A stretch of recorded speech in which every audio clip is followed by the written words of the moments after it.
The Amazon rainforest held many secrets, but Dr. Maya Rodriguez never expected to find two purple-skinned aliens tangled in a massive ceiba tree. The morning had started normally enough. She'd been tracking a potentially undiscovered species of phosphorescent fungi when an ear-splitting crash shattered the pre-dawn silence, sending flocks of macaws screaming into the air. Maya had spent 12 years studying the rainforest's nocturnal ecosystem, but nothing in her extensive research prepared her for the sight of a sleek, silvery vessel wedged between ancient branches, its hull smoking slightly in the humid air. Even more surprising were its occupants, two tall, elegant beings with iridescent skin and elongated fingers that seemed to shimmer in the breaking dawn. "Biological specimen detected," one of them said in perfectly accented English, though their mouth didn't move. "Assessment, bipedal primate, likely Homo sapiens. Threat level, minimal." Maya should have been terrified.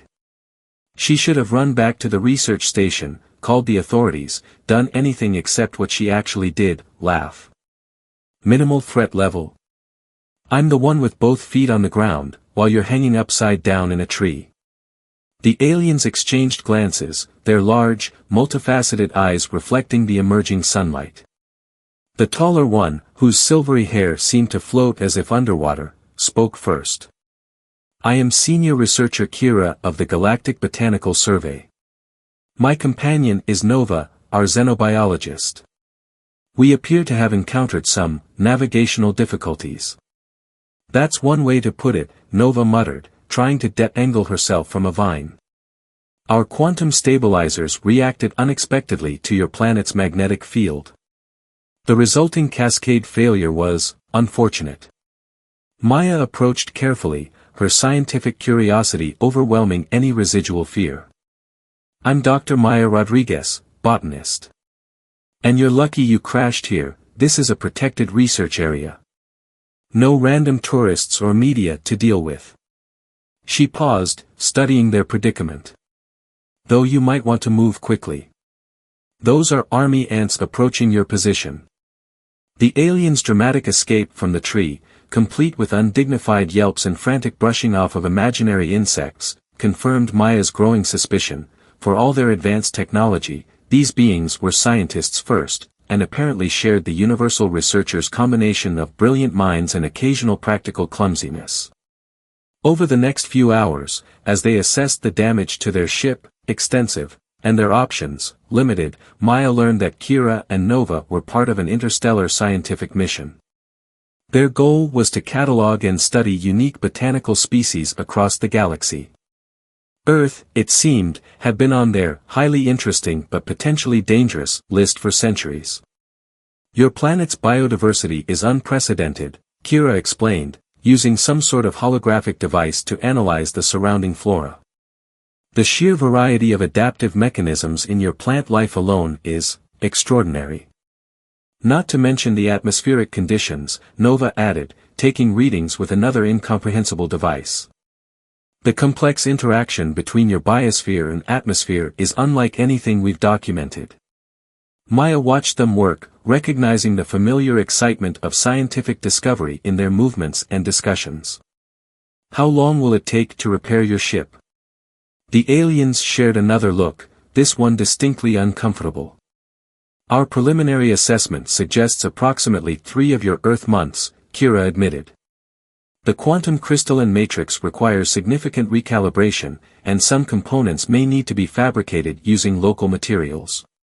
3 months. Maya considered the implications. Her research station was remote, staffed by a small team of dedicated scientists who generally minded their own business. But hiding 2 aliens for that long would be challenging. Still, the potential knowledge exchange would be incredible. "I might have a solution," Maya said slowly, already formulating plans. "Our station has some isolated labs we use for quarantine studies. With some creative paperwork, I could list you as visiting researchers from somewhere appropriately distant. Finland, maybe. You would assist us?" Nova asked, surprise evident in her melodic voice. "Despite our unauthorized arrival and potential risk?" Maya smiled, thinking of all the times her colleagues had called her crazy for choosing to spend her life in the rainforest, searching for new discoveries. Science is about taking risks, isn't it? Besides, I have a feeling we can learn a lot from each other. As they made their way back to the station, carefully avoiding the main trails, Maya couldn't help but feel she was on the verge of the greatest discovery of her career. Not just the aliens themselves, but the knowledge they carried, and the questions their presence raised about humanity's place in the universe. What she didn't know yet was that this encounter would change not just her life, but her understanding of what it meant to be human, and that sometimes the greatest discoveries come not from what we find, but from who finds us. The transformation of visiting alien scientists into Dr. Kristina Virtanen and Dr. Nora Saarinen from the University of Helsinki proved both challenging and surprisingly entertaining. Maya spent hours coaching Kira and Nova on human mannerisms, though their ability to project human holographic disguises made the physical aspect easier than expected. Remember, Maya instructed, watching Nova attempt to drink coffee without revealing her species' inability to process hot liquids, humans don't typically analyze their food at a molecular level before consuming it. And we definitely don't comment on its fascinating carbon structure during breakfast. Your species' casual approach to ingestion is remarkably cavalier, Nova replied, still eyeing the coffee with scientific suspicion. Though I must admit, the olfactory experience is intriguing.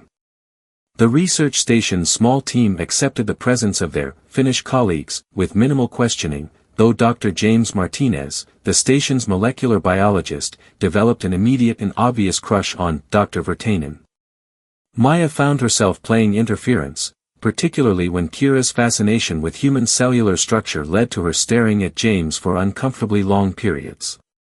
You can't just study humans like specimens, Maya whispered one evening, pulling Kira away from an intense observation of the station's movie night. It makes people nervous. But they're so wonderfully inefficient. Kira protested. Look how they gather for visual entertainment, even though each has access to individual devices. The social bonding aspects are fascinating. Their research collaboration proved equally challenging and rewarding. Maya discovered that her alien colleagues possessed knowledge that could revolutionize botanical science, if they could figure out how to present it without revealing its extraterrestrial origin.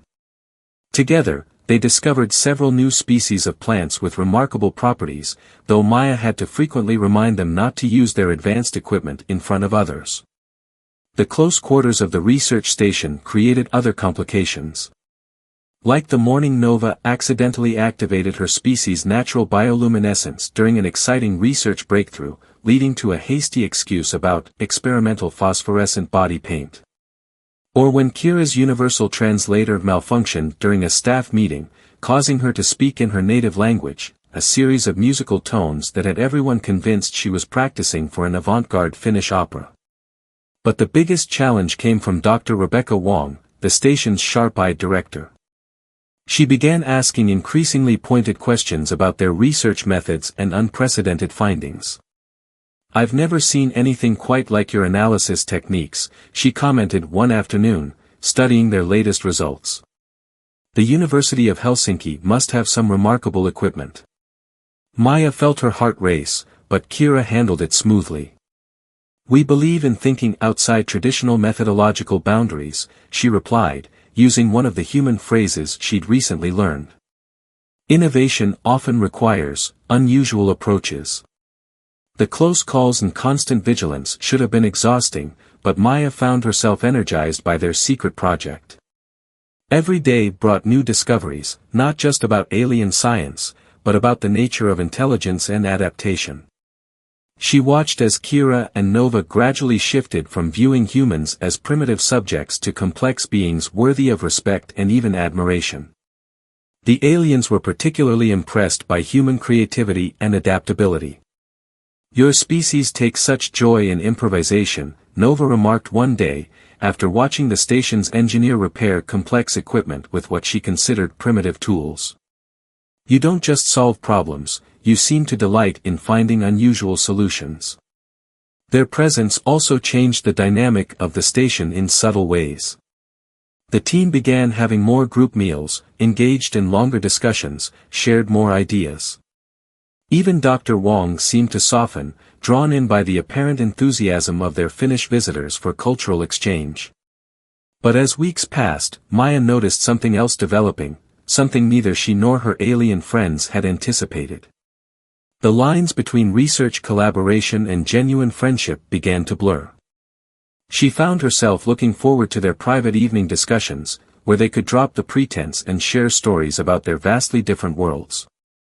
One night, as they sat on the station's roof watching the stars, Nova asked a question that caught Maya off guard. Do you ever feel lonely here, among your own kind but separated by your dedication to science?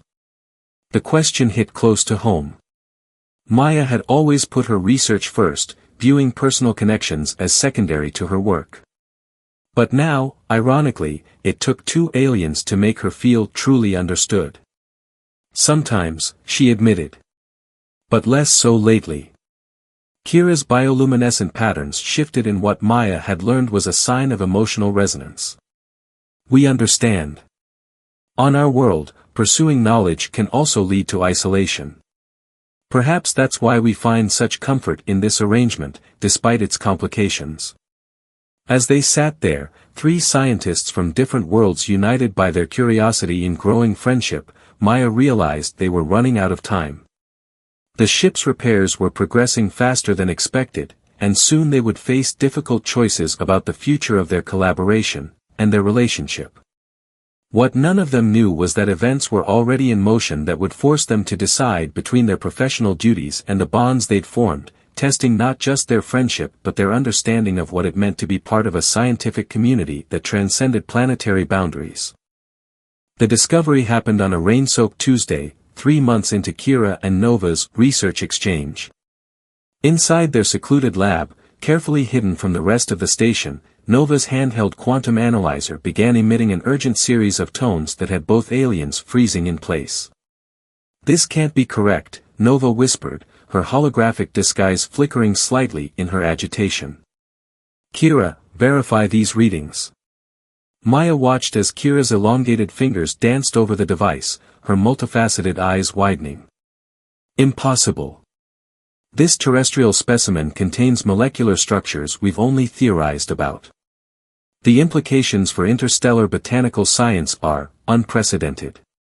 The specimen in question was a seemingly ordinary vine Maya had collected from the upper canopy that morning. But according to their advanced equipment, its cellular structure could potentially revolutionize space travel, with properties that might stabilize quantum fields, the very problem that had caused their crash. "We need to report this immediately to the Galactic Scientific Council," Kira declared, already reaching for their secure communicator. "Wait," Maya interjected, feeling a sudden knot in her stomach. What exactly would that report entail? The aliens exchanged glances, their bioluminescent patterns shifting in what Maya now recognized as discomfort. Standard protocol would require the council to dispatch a full research team, Nova explained carefully. They would need to secure the area. Secure? Maya's voice sharpened. "You mean quarantine my research station? Take over our work?" "The council's methods are thorough," Kira admitted. "They would likely establish a permanent presence here. For the greater good of galactic science, of course." Maya felt her chest tighten. "And what about the indigenous communities who depend on this forest? The delicate ecosystems we've spent years protecting? The other researchers' work?" The silence that followed was heavy with unspoken implications. Outside, thunder rolled across the rainforest canopy, and Maya watched droplets trail down the laboratory windows, remembering all the years she'd spent fighting to protect this place from those who would exploit it, even in the name of science. "There has to be another way," she finally said. "We're scientists, yes, but we're also guardians of the knowledge we discover. Sometimes protecting a discovery means knowing when not to reveal it." Nova's holographic disguise completely failed for a moment, revealing her true form as she processed this idea. "You're suggesting we withhold information from the council? That would be unprecedented." What I'm suggesting, Maya said carefully, is that we consider the full implications of our actions. You've spent months here now. You've seen how Earth's ecosystems work, how everything is connected. Can you honestly say that a full-scale galactic intervention wouldn't do more harm than good? The discussion lasted through the night, punctuated by bursts of lightning and the constant drumming of rain. They debated ethics, responsibility, and the true meaning of scientific progress. By dawn, they had reached a compromise, one that would change all of their lives. Instead of reporting their discovery directly, they would work together to understand it fully first. They would document everything meticulously, but in a way that Earth's scientists could discover gradually, naturally, over time. It wasn't exactly lying to the Council, Kira rationalized, it was simply allowing for a more measured, responsible approach to sharing knowledge. This decision marked a turning point in their relationship. No longer were they simply colleagues hiding a secret, they were now conspirators in something larger than themselves. The weight of this responsibility changed them all. Maya found herself working longer hours, driven by the knowledge that their research could benefit both Earth and the wider galaxy, if handled correctly. Kira and Nova became more invested in understanding Earth's complex social and ecological systems, recognizing that their original mission's narrow focus had blinded them to important truths. The other station researchers noticed changes too. Dr. Virtanen and Dr. Saarinen began asking deeper questions about conservation, about the relationship between scientific progress and ethical responsibility. They started joining community outreach programs, watching with newfound appreciation as local schoolchildren learned about the rainforest's importance. One evening, as they worked late in their hidden lab, Nova made an observation that stopped them all in their tracks. The truly remarkable thing about Earth, she said, studying a complex molecular model, isn't just its unique biological properties. It's how your species has managed to preserve any of it at all, given your technological limitations and competing interests. We're not as limited as you might think, Maya replied, thinking of all the dedicated people she'd worked with over the years. We may not have quantum analyzers or universal translators, but we understand something fundamental about balance and patience. Kira, who had been unusually quiet, suddenly straightened. Perhaps that's the real discovery we should be reporting to the Council. Not just the physical properties we've found, but the methodology of Earth's scientists. The wisdom in your approach to knowledge. But as they discussed this possibility, their communicator suddenly activated with an incoming message from the Galactic Scientific Council. The message was brief but clear, their extended absence had been noted, and a review team was being dispatched to investigate their prolonged study of this primitive world. Looking at the glowing message, Maya realized their careful plans and noble intentions might not matter anymore. The Council was coming, whether they were ready or not. And now they would have to decide where their true loyalties lay, with the distant authority that had sent them here, or with the world and people they had grown to understand and respect. The seeds of change they had planted would soon bear fruit, one way or another. The only question was whether they could protect what they had grown. The arrival of the Galactic Scientific Council's review team wasn't heralded by dramatic lights in the sky or mysterious atmospheric disturbances. Instead, Dr. Rebecca Wong simply walked into Maya's lab one morning, accompanied by two tall, impossibly elegant beings who looked nothing like Kira and Nova's finished disguises. Dr. Rodriguez, Wong said, her voice carefully neutral, these representatives would like to discuss your research collaboration with our Finnish colleagues.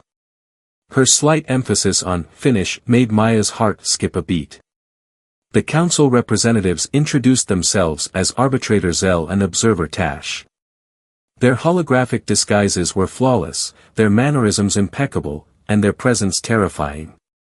They represented everything Kira and Nova had warned about, the cold, calculating approach to scientific discovery that prioritized data over context, progress over preservation. We've been monitoring the situation, Zell announced once they were alone. Your attempt to protect these primitive research facilities is admirable, if misguided. The Council has determined that direct intervention is now necessary. Maya felt a surge of anger at the word primitive, but before she could respond, the lab door burst open. Kira and Nova rushed in, their own disguises flickering with agitation. "You can't do this," Kira declared, dropping all pretense of her Finnish identity. "We've learned things here that challenge everything we thought we knew about scientific methodology. Your prolonged exposure to this environment has clearly compromised your objectivity," Tash observed coolly. "The council suspected as much when your reports became increasingly emotional." What followed was a debate that would have made scientific history if anyone could have recorded it. Maya, Kira, and Nova presented their case for Earth's unique approach to research and conservation. They argued passionately about the importance of maintaining ecological balance, about the wisdom of slower, more careful scientific progress. "Look at what we've actually accomplished," Nova insisted, pulling up holographic displays of their research. "We've documented completely new biological processes, yes, but we've also discovered something more valuable, a sustainable way to study them." The council representatives remained unmoved. "Your findings only confirm the necessity of establishing a permanent research facility here," Zell stated. "We'll begin the quarantine process immediately." "No," Maya said quietly, but with such firmness that everyone turned to look at her. "You won't." She walked to her computer and pulled up a file. "While you've been busy planning your intervention, we've been working with the global scientific community. Everything we've discovered, everything that can be safely shared without revealing its origins, has already been distributed to research facilities worldwide." The council representatives' disguises flickered in shock. "You've contaminated the research pool," Tash accused. "We've ensured its protection," Kira corrected. "Any attempt to establish a quarantine now would draw immediate attention from Earth's scientific community. The very secrecy you rely on would be impossible to maintain." Maya continued, her voice steady despite her racing heart. "We've also documented everything else, including our original crash, your presence here, and all of our interactions. If anything happens to this research station or the surrounding forest, if any mysterious natural disasters occur or bureaucratic obstacles arise, well, there are hundreds of secure servers ready to release that information too." The silence that followed was deafening. Finally, Zell spoke, "You realize this is unprecedented. No research team has ever directly defied council protocols like this." "Maybe it's time they did," Nova suggested quietly. "Maybe it's time we learn from the species we study, instead of just studying them." The negotiations lasted for days. Maya watched as Kira and Nova risked everything they had worked for, everything they believed in, to protect Earth's right to develop its scientific understanding at its own pace. She saw the moment when the council representatives began to understand what their research team had discovered, that sometimes the most important scientific breakthroughs come not from superior technology, but from a deeper understanding of the systems you're studying. In the end, they reached a compromise. The council would maintain a small, covert observation post, staffed by Kira and Nova, who would continue their Finnish research exchange indefinitely. They would share discoveries gradually, naturally, working within Earth's existing scientific framework rather than disrupting it. "You understand what this means?" Zell asked them before departing. "You're choosing to limit yourselves to this world's pace of development. You're choosing to stay." Maya looked at her friends, no longer just alien scientists studying a primitive world, but colleagues who had learned to see her planet through new eyes. She saw in their expressions the same thing she felt, that sometimes, choosing to stay wasn't a limitation at all, but the beginning of something far more valuable than mere scientific progress. "We're choosing to grow," Kira corrected. "And sometimes, observer Zell, growth requires putting down roots." As they watched the council representatives depart, Maya felt a weight lift from her shoulders. The future was uncertain, full of challenges they would have to navigate carefully. But they would face it together, three scientists from different worlds who had discovered that the greatest scientific advancement of all might be learning to see the universe through each other's eyes. "So," she said, turning to her alien friends with a smile, "shall we get back to work?" We have a lot of Finnish research to do. Nova's bioluminescent patterns glowed with amusement. Indeed. Though perhaps we should work on my coffee drinking technique first. Dr. Martinez is still suspicious about why I keep analyzing my cup with strange devices. The laughter that followed was universal, a sound of joy, relief, and the simple pleasure of being exactly where they were meant to be. 1 year after the Council's departure, the Amazon research station had changed in subtle but significant ways. What was once a quiet outpost of scientific study had become a hub of groundbreaking research, though few knew the true extent of its discoveries. Maya, Kira, and Nova had perfected their delicate balance of advancing both Earth and galactic science while maintaining their carefully constructed facade. The morning everything changed again started with a worldwide video conference. Maya stood before the camera, presenting their latest findings on rainforest biodiversity to an international audience of scientists. Behind her, Dr. Virtanen and Dr. Saarinen operated their Earth-appropriate equipment with practiced ease, their holographic disguises now as natural as breathing. The implications for sustainable development are remarkable, Maya concluded, watching faces light up with excitement across dozens of screens. This could revolutionize our approach to conservation and biological research. What the Earth scientists didn't know was that they were looking at a carefully adapted version of alien biotechnology, translated into terms and concepts they could understand and reproduce with existing Earth technology. It was exactly the kind of measured, responsible progress they had promised the Council. After the conference, as they celebrated in their private lab, their communicator suddenly activated with an urgent message. The Council had detected an approaching astronomical phenomenon, a massive solar flare that would temporarily disable all advanced technology on Earth, including their holographic disguises. We have approximately 12 hours, Kira calculated, her true form flickering into view as she dropped her disguise to conserve power. Once it hits, we'll be exposed for at least 24 hours. We could return to the ship, Nova suggested half-heartedly, though her bioluminescent patterns revealed her reluctance. Wait it out in orbit. Maya watched her friends, truly alien now in appearance but so familiar in every way that mattered, and made a decision. Or, she said slowly, we could use this opportunity to do something we've been avoiding for a year. They spent the next hours preparing. Maya called an emergency station meeting, gathering everyone in the main conference room. As the staff assembled, looking concerned, she felt Kira and Nova's presence behind her, still disguised but not for long. I need to tell you all something, Maya began, looking at the faces she'd worked with for years. About our Finnish colleagues, about our research, and about why our station has become what it is today. The solar flare hit just as she finished speaking. They had timed it perfectly, as the holographic disguises failed, as Kira and Nova's true forms were revealed, the entire station staff saw not terrifying aliens, but their colleagues, their friends, finally showing their true selves. There was a moment of absolute silence. Then Dr. Martinez, who had nursed his crush on Dr. Virtanen for over a year, started laughing. Well, he said, this explains why you never wanted to get coffee with me. The revelation transformed the station in unexpected ways. Instead of fear or anger, their human colleagues responded with fascination, excitement, and, most surprisingly, protectiveness. The secret became a shared mission, with every staff member committed to protecting both their alien friends and the important work they were doing together.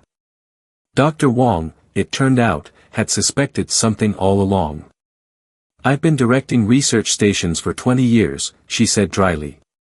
Did you really think I wouldn't notice our Finnish friends using technology that shouldn't exist yet? The integration of their two scientific traditions became more open, more collaborative. The human scientists brought their creativity and intuition, while Kira and Nova shared what they could of their advanced knowledge. Together, they began making discoveries that neither civilization could have achieved alone. As the years passed, their research station became a model for others around the world, though few knew its full story. They published papers, developed new conservation techniques, and quietly pushed the boundaries of human scientific understanding. Other alien scientists, intrigued by their success, began requesting assignments to Earth, leading to a small but growing network of collaborative research stations around the globe. One evening, 5 years after their crash landing, Maya found Kira and Nova in their original landing site, now overgrown with the very vines they had first studied together. Their ship, long since repaired, remained hidden but ready, a reminder of how their journey had begun. The Council sent another evaluation request, Kira mentioned, her natural bioluminescence mixing with the phosphorescent fungi they had discovered together. They want to know if we feel our time here has been productive. Maya smiled, thinking of all they had accomplished, all they had learned from each other. And what will you tell them? Nova's response came with the certainty of scientific truth, that some experiments cannot be measured in data alone. That true discovery requires not just observation, but participation. And that sometimes, the most important findings are not the ones you set out to study. As they stood together under the canopy of their shared home, Maya realized that their story had never really been about aliens studying Earth or humans discovering they weren't alone. It was about something far more fundamental, the universal truth that science, at its best, isn't just about understanding the world, it's about bringing worlds together. Should we head back? Maya asked eventually. We have that new group of research interns arriving tomorrow. Yes, Kira agreed, her patterns glowing with contentment. After all, we have so much to teach them, about science, about Earth, about the universe. And about coffee? Maya teased, remembering Nova's early struggles. Especially about coffee, Nova declared seriously. It remains the most fascinating of Earth's scientific achievements.